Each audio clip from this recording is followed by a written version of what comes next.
गांव की जिठानी। शांति अपने दो बेटों अर्नव और आरुष के साथ शांति से जीवन बिता रही थी, लेकिन शांति के पति सोहन से उसकी कभी कभार थोड़ी अनबन हो जाती थी। एक दिन शांति रोज की तरह सुबह का खाना बना रही थी, तभी दरवाजे की घंटी बजी। घंटी की आवाज सुनकर वो दरवाजे की ओर जाते हुए कहती है, अरे आती हूँ, कौन है, सब्र करो। शांति दरवाजा खोलती है तो देखती है कि उसके जेठ मोहनदास सामने खड़े होते हैं। वो सक पकाकर अपना घूंघट करती है और पैर छूकर कहती है, आइए आइए जेठ जी। कैसी हो शांति? जी मैं तो बिल्कुल ठीक हूँ, सब आपकी मेहरबानी है भाई साहब। शांति और मोहनदास की बातें सुनकर शांति का पति सोहन और उसके दोनों बेटे बाहर आ जाते हैं। अरे भैया राम राम, कैसे हो आप? राम राम भाई। अरे शांति, ऐसे खड़ी खड़ी क्या देख रही हो? चाय कॉफी कुछ लेकर आओ, भैया आए हैं। शांति तेजी से रसोई की ओर आगे बढ़ती हुई कहती है, अरे मेरी माँ, गेट खोलने के चक्कर में मेरे तो चावल ही जल गए। वो दौड़ी दौड़ी रसोई में जाती है और देखती है कि सारे चावल जल गए हैं। वो दोबारा चावल बनाने में लग जाती है। इतने में सोहन आवाज लगाता है, अरे शांति, तुम्हारे चावल का रोना खत्म हो गया हो तो चाय ले आओ। जी लाती हूँ अभी। शांति जल्दी जल्दी चाय बनाती है और मोहनदास को चाय देती है। सब एक दूसरे की खैर खबर पूछते हुए चाय पीते हैं। चाय खत्म होती ही मोहनदास शांति की ओर देखते हुए मजाक में कहते हैं, शांति, अब तुम्हारी चाय में दम नहीं रहा, अब हमें चाय बनाने वाली बदलनी पड़ेगी। ये कैसे मुमकिन होगा जेठ जी, घर और बाहर का सारा काम मुझे ही करना पड़ता है और कभी कभी जल्दी जल्दी के चक्कर में काम बिगड़ जाते हैं, जैसे आज चावल जल गए। अरे इसी का तो हल लेकर आया हूँ। मैंने रिश्ता देखा है अर्नव और आरुष के लिए। दोनों लड़कियां बहुत सुंदर और सुशील हैं। अगर आप दोनों इजाजत दें तो बात करूँ आगे। सोहन और शांति रिश्ते की बात सुनकर कहते हैं, अब ठीक है, बात चलाइए ना भैया, पर पहले लड़की के बारे में कुछ बताइए तो सही। हाँ भाई साहब, लड़की कैसी है, परिवार कैसा है, कहाँ के रहने वाले हैं? देखो, परिवार तो बहुत अच्छा है, पर वे दोनों लोग बहुत गरीब हैं। दहेज में कुछ मिलेगा नहीं। अरे हमें दहेज में कुछ चाहिए भी नहीं, बस लड़की संस्कारी होनी चाहिए। एक लड़की तो पढ़ी लिखी है और शहर की रहने वाली है, और दूसरी अपनी गरीबी की वजह से पढ़ न सकी और गांव में रहती है, लेकिन दोनों है बहुत खूबसूरत। अगर तुम सबको देखते ही पसंद ना आ जाए तो मेरा नाम बदल देना। हाँ, पर तो हम आंखें मूंद कर भरोसा कर सकते हैं भैया। आप आगे बात चलाइए, हम शादी करने को तैयार हैं। कुछ ही दिन में अर्नव और आरुष की शादी हो जाती है। आरुष की शादी अनपढ़ लड़की मंजरी से हो जाती है, जो कि बहुत भोली भी होती है, और अर्नव की शादी पढ़ी लिखी लड़की तनुजा से हो जाती है, जो कि घमंडी और चालू होती है। एक दिन मंजरी घर के काम कर रही थी कि अचानक शांति उसे आवाज लगाती है, बड़ी बहू, ओ बड़ी बहू, मंजरी जल्दी यहाँ आओ। मंजरी जल्दी जल्दी शांति के पास जाती है। बेटा मेरे पैर दबा दे, बहुत दर्द हो रहा है। जी माँ जी, बस बर्तन धोकर आती हूँ। अरे बैठ यहाँ, मेरे पैर में बहुत तेज दर्द हो रहा है, बर्तन छोटी बहू धो लेगी। मंजरी शांति के पैर दबाने लगती है तो शांति तनुजा को आवाज लगाती है, छोटी बहू, ओ छोटी बहू। तनुजा थोड़ी देर से आराम से चलकर आती है। जी माँ जी, आपने बुलाया मुझे? आपको कोई काम था क्या? तू कुछ काम कर रही है या? शांति की बात काटते हुए तनुजा बोलती है, कुछ नहीं माँ, फोन पर अपने घर पर बात कर रही थी। अरे बाद में बात करियो अपने घर वालों से, पहले जाके बर्तन धो ले। तनुजा मुंह बनाते हुए अपनी जिठानी की ओर देखती है और मन ही मन कहती है, ये महारानी वहाँ बैठी है, ये नहीं कि बर्तन धो ले। मैंने इतनी पढ़ाई बर्तन धोने के लिए की थी क्या? तनुजा दांत पीसकर वहां से चली जाती है। अगले दिन सब दफ्तर चले जाते हैं, तभी डाकिया चिट्ठी लाता है। शांति चिट्ठी लेकर मंजरी से कहती है, बड़ी बहू, जरा छोटी बहू को बुलाना, एक चिट्ठी आई है। मेरी तो आंखें कमजोर है तो मुझसे पढ़ा नहीं जाएगा।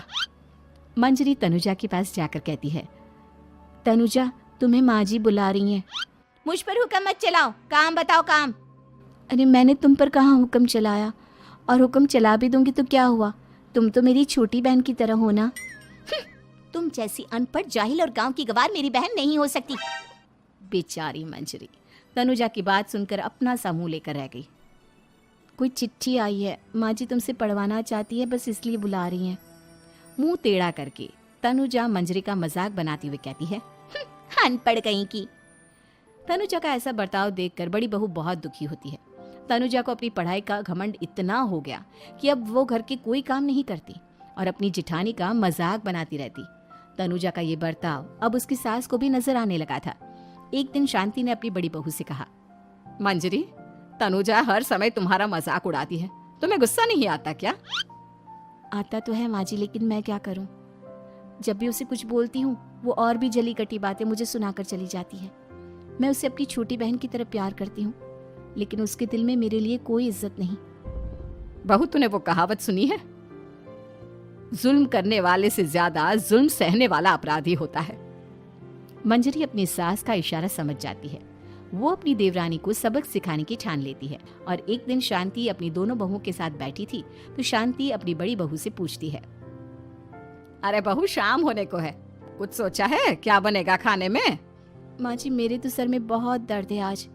मेरी प्यारी देवरानी ही कुछ अंग्रेजी खाना बनाकर खिलाएगी। सुना है पढ़े लिखे लोग अंग्रेजी खाना बहुत अच्छा बनाते हैं, क्यों तनुजा? इतना कहकर मंजरी अपनी सास की ओर देखकर मुस्कुरा दी। तनुजा अपनी तारीफ सुनकर बहुत खुश हो गई। इतने में शांति कहती है, ये तो सच बात है छोटी बहू, ये तो मैंने भी सुना है।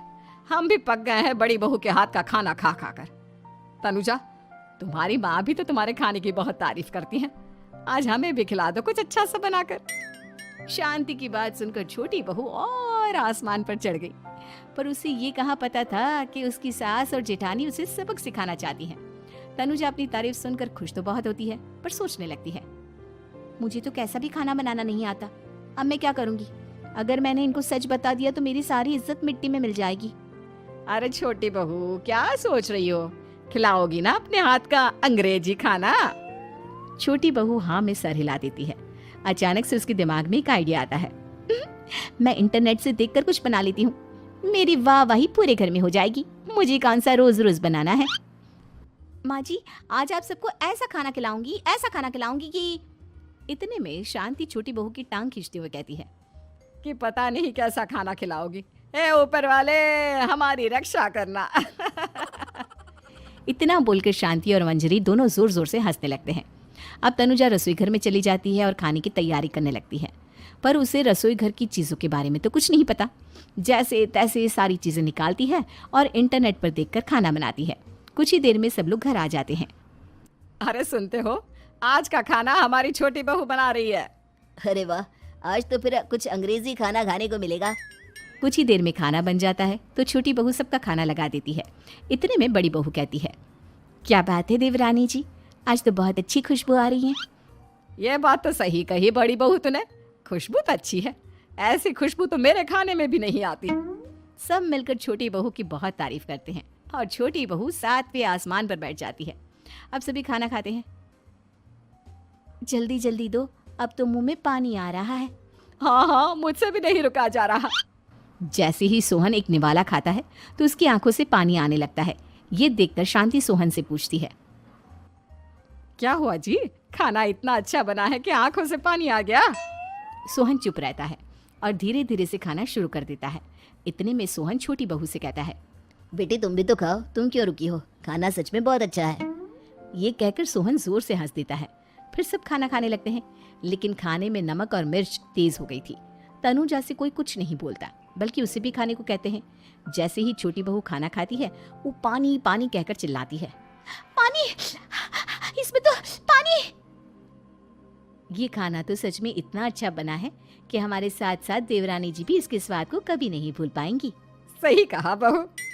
तनुजा को अपनी गलती का एहसास हुआ और उसने अपनी सास से कहा, माँ जी, ये मेरी गलती नहीं है।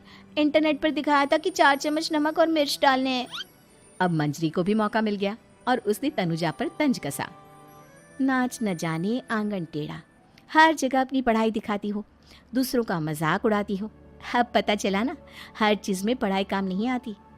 और तुम तो शहर में रही हो, तुम्हें तो मुझसे भी अच्छा खाना बनाना आना चाहिए ना। बेटा, अगर तूने ठीक से सब सीखा होता तो आज तुझे शर्मिंदा नहीं होना पड़ता। बात शहर या गांव की नहीं होती। मंजरी गांव से आई है, लेकिन उसे घर का काम करना और खाना बनाना सब अच्छी तरह से आता है। तुम शहर में रही हो, तुमने ये सब क्यों नहीं सीखा? छोटी बहू सर नीचा कर सबसे माफी मांगती है और बहुत शर्मिंदा होती है। दीदी, मुझे माफ कर दो। मैंने आपको बहुत बुरा भला कहा, पर आपने मुझे हमेशा ही माफ किया। आज मुझे अपनी गलती का एहसास हो गया है। अब दोनों बहुएं मिलकर घर का काम करने लगी और एक दूसरे को अपने गुण बांटने लगी। मंजरी ने अपनी देवरानी को खाना बनाना और घर का काम करना सिखाया, वहीं तनुजा ने भी अपनी जेठानी को पढ़ना लिखना सिखाया। शांति और सोहन ऐसी बहुएं पाकर बहुत खुश थे।